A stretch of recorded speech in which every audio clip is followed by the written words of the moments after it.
നവരാത്രിയുടെ മൂന്നാം നാൾ ദുർഗാദേവിയുടെ വിവാഹ രൂപത്തിലുള്ള ചന്ദ്രഘണ്ഠ ദേവിയെയാണ് ആരാധിക്കേണ്ടത്.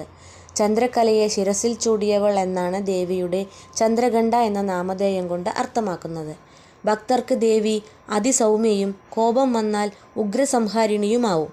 ധീരതയും സൗന്ദര്യവും ഒത്തിണങ്ങിയ ദേവിക്ക് സ്വർണ്ണവർണ്ണമാണ് ഉള്ളത്. ത്രിനേത്രത്തോടു കൂടിയവളും ആയുധമേന്തിയ 10 കൈകളുള്ളവളുമാണ് ചന്ദ്രഘണ്ഠ. കടുവയാണ് വാഹനം. സർവശോഭയോടു കൂടിയുള്ള ദേവിയെ ധ്യാനിച്ചാൽ എല്ലാ നെഗറ്റീവ് ഊർജങ്ങളും പ്രശ്നങ്ങളും അകന്നു പോവുമെന്നാണ് വിശ്വാസം. ഹൈന്ദവ വിശ്വാസപ്രകാരം ശുക്രനെ നിയന്ത്രിക്കുന്ന ദേവതയാണ് ചന്ദ്രഘണ്ഠ ദേവി. അതിനാൽ ദേവീ പൂജയിലൂടെ എല്ലാവിധ സുഖസൗകര്യങ്ങളും ഐശ്വര്യങ്ങളും സ്വായത്തമാകും. ഭവനത്തിൽ ധനധാന്യത്തിന് ഒരു ബുദ്ധിമുട്ടും വരികയുമില്ല. മുല്ലപ്പൂക്കൾ കൊണ്ട് ദേവിയെ പൂജിക്കുന്നത് ശ്രേഷ്ഠമാണ്. നവരാത്രിയുടെ മൂന്നാം നാൾ ചന്ദ്രഘണ്ഠ ദേവിയെ പ്രാർത്ഥിക്കുവാനുള്ള മന്ത്രം ഇങ്ങനെയാണ്: പിണ്ടജപ്രവരാരൂഢ ചണ്ഡഗോപാസ്ത്രകൈര്യുത പ്രസാദം തനുദേ മഹ്യം ചന്ദ്രഘണ്ഠേതി വിശ്രുത.